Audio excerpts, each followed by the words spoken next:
Shoutout sa inyo mga master. Ito mabilisang vlog lang to guys. Medyo napadaan tayo dito sa Aluminum Glass Service and Iron Works dito sa may Pilar guys, sa may Aguirre. So may problema tayo dito sa shifter natin at yun nga kung nakikita nyo nakabaklas. Nagpapagawa tayo dito ng spacer. Kasi guys, yung mga napapanood ko naglalagay ng mga washer. So ako, nag-advise na lang ako sa sarili ko siguro, nalagyan ko na lang siya ng pinaka-improvise natin dito na pinaka-spacer.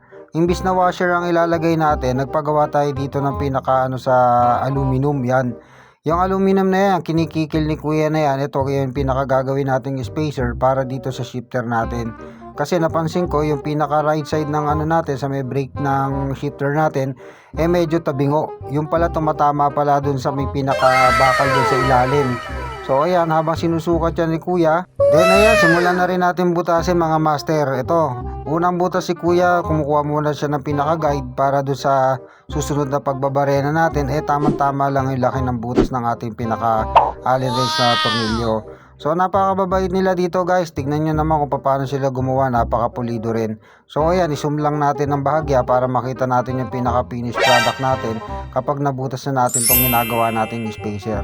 Mas maganda kasi itong mai-share ko sa inyo guys. Imbis na washer ang gamitin natin, mas malinis tignan kung makukuha natin talaga yung parang pinakasukat ng original ng pinaka spacer.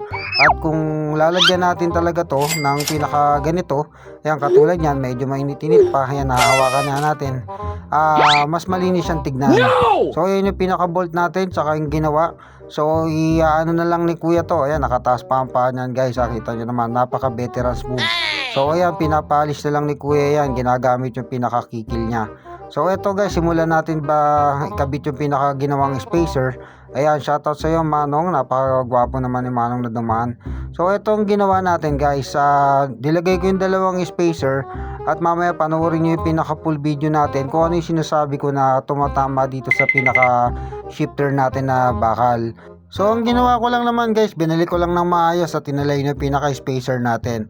After nyan guys, nailagay na natin yung pinaka bolt. Sisikipan na lang natin to and then malapit na tayo sa pinaka finished product natin. Sa mga panood nga pala nito mga master, ito magandang idea to guys. Tignan nyo naman yung pinaka ginawa natin, napakalinis. Imbis na washer yung kinabit natin, nagpagawa tayo ng improvise dito sa pinaka aluminum works. So ayan guys, tignan nyo, napakalinis.